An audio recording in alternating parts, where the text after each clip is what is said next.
Hey, welcome to P.U.S.H. All right, for this week's challenge activity, I'm not really certain what we're calling these, but for this week's P.U.S.H. thing, I want us to talk about kites. I want to show you how to make two different types of kites that are really easy to make, require very few materials, and are very easy to fly.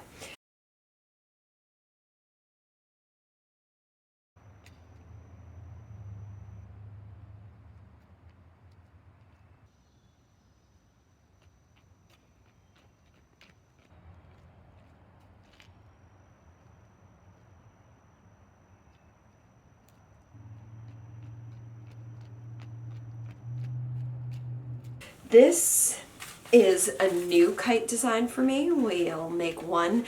This is called a bird kite. All you need for it is a piece of paper, a stapler, a hole punch, and some string. And then this is my favorite type of kite to make. Made these for many, many years as a science teacher, and I'll show you how to make both of these. All right, so let's go see how to make some kites. Alright, so to make the first type of kite, what you're going to need some tape. I have chosen masking tape because that's what I have, and I've colored it green so that you all can see it, but you don't need green Sharpie masking tape. Actually, for the sample ones that I made that you saw earlier, I used Scotch tape and that works just fine, but I thought the masking tape would be more visible. You will need some yarn or some string, something that will be your kite string. You'll need a stapler, a hole punch. It doesn't have to be a one hole punch, but a 3 will also work, but the one hole punch certainly is a little bit easier to work with. And you'll need a sheet of paper. I have my super bright yellow printer paper that I use, but any sheet of paper, the ones that you saw before, those were simply lined sheets of legal paper. All right.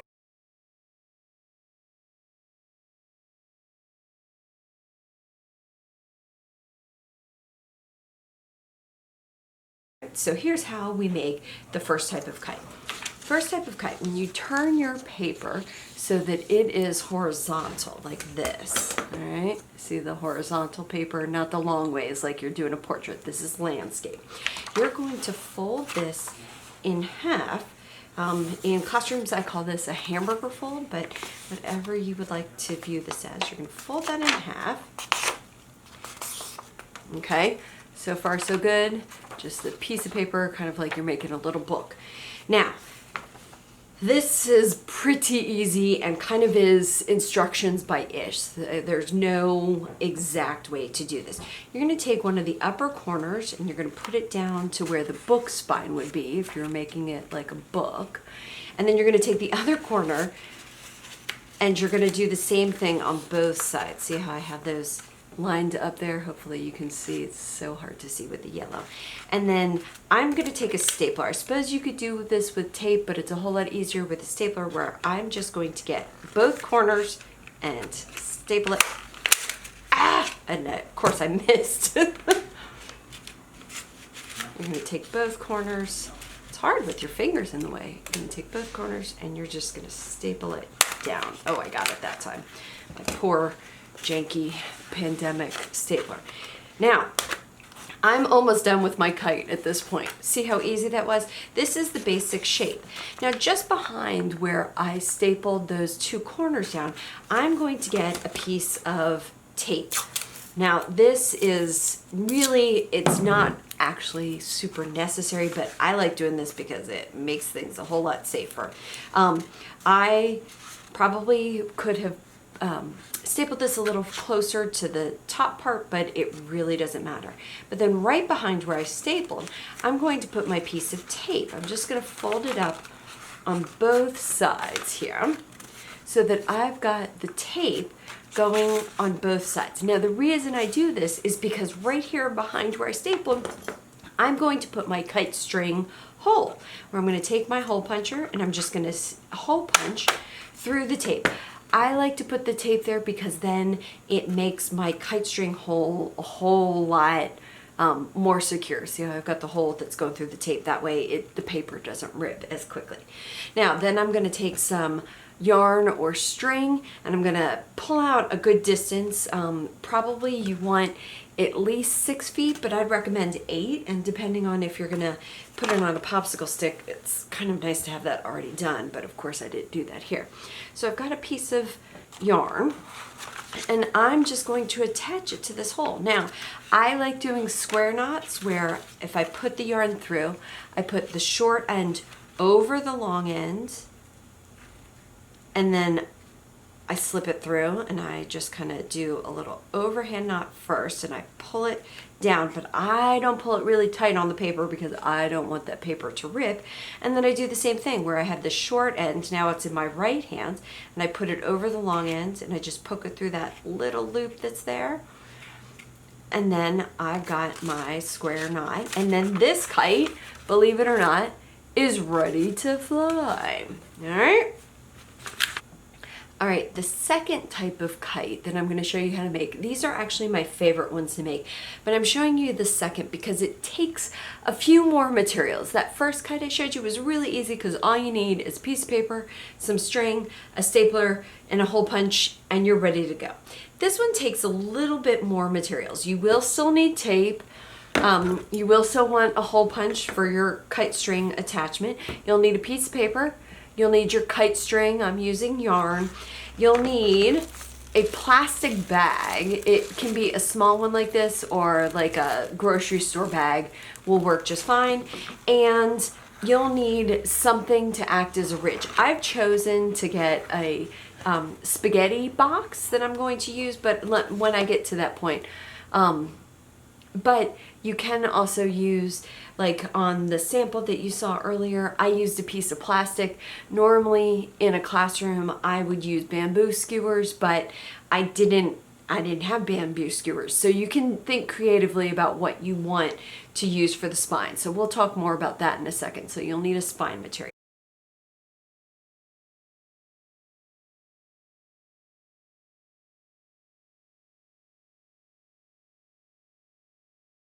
All right, so this kite begins much in the same way where I've got my sheet of paper and I'm holding it where it's landscape. This is called landscape. This is portrait, but I'm holding it landscape.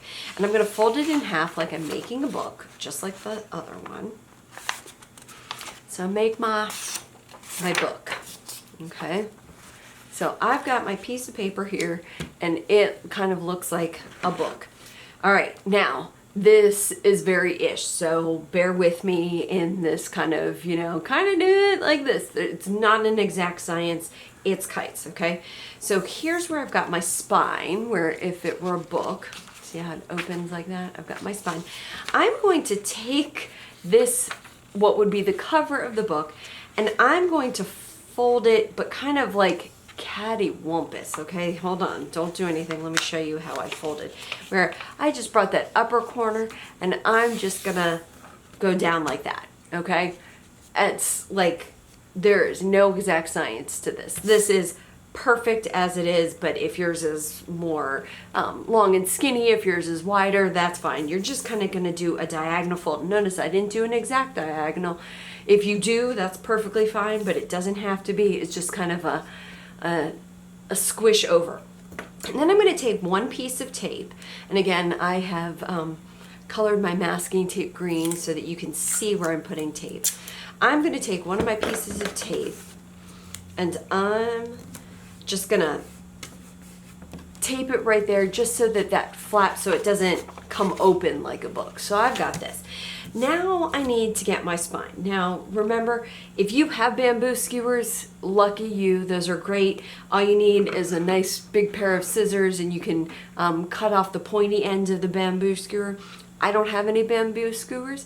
In the sample that you saw me flying earlier, I used a piece of a plastic tab. I opened up a new package of my dishwashing pods and the safety seal, I pulled that off and I saved it because I save everything. And then I just cut it into a thin little strip. But for this one, I'm going to take some of my pasta box and I'm actually going to cut, you can see where this pasta box has the different pieces. I'm actually going to cut this little part here about halfway across its width, and hopefully this will be strong enough, but if not, you know, I'm experimenting with you guys. You may find, I don't know, I was thinking if I had straws, which I don't have, but a straw might work. I was also thinking I could get twigs from my yard, but for this one, I've just cut a thin piece of the cardboard from a pasta box. Now I'm going to put this thin piece of whatever it is that you choose, the bamboo skewer, a piece of plastic, a twig, whatever, across these parts. Can you kind of see the kite shape forming? Now my pasta box is longer than my kite, and I can just trim some of that off. If your twig is slightly shorter, that's okay, as long as it's somewhat between these. And then I'm going to take at least 2 pieces of tape. I'm running out of my green tape, so we'll kind of go with ish, where I'm going to take some pieces of tape and I'm going to tape this ridge thing that I've cut, bamboo skewer, piece of plastic. I'm going to put one. I actually think I'm going to go for 3 pieces of tape here. So let me find the end. Get one more piece of tape. I knew I should have colored more green, but it looks like you can see it on my camera screen. I think I can see it. Where I'm just taping that ridge. And look, on this one, I didn't even go to the corner. Can you see? I didn't even go to the corner. That's completely fine. You're just taping this on here, okay? Now, here comes the complicated part. So I've got this upper part of my kite. I'm going to turn my kite over, and it looks like this weird origami shape. Now, this part, which was the spine of my boat, I'm going to fold up so it's like a shark fin. Like, I'm going to fold it back on itself so that then it stands up like a shark fin. See how it stands up like a shark fin? It had been over like that. And I just folded the other side. So now it's got this 3D shape. See my kite? I've got this. Now, when I look at the back, let's see, can you see from the shadowing? Yeah. See how you can see my rib there? Kind of. Maybe you can, maybe you can't. Depends on how.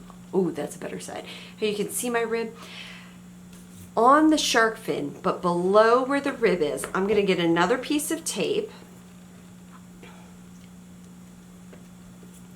And I'm going to do like I did on the first one. This is my security piece of tape. Goodness, I'm having a hard time with my tape today. I'm just going to rip a little piece.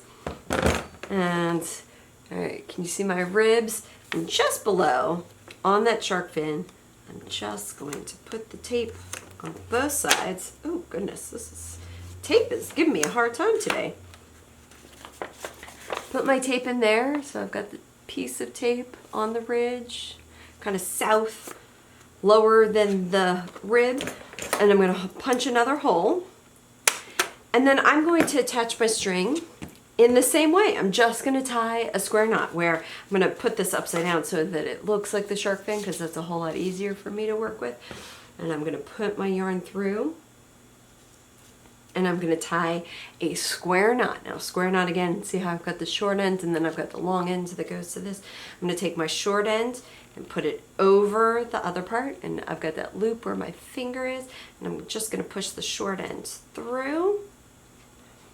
So now I switch hands, because now my long side is in my other side. And I'm going to take that short side again and put it over, and then put through that loop and pull it through.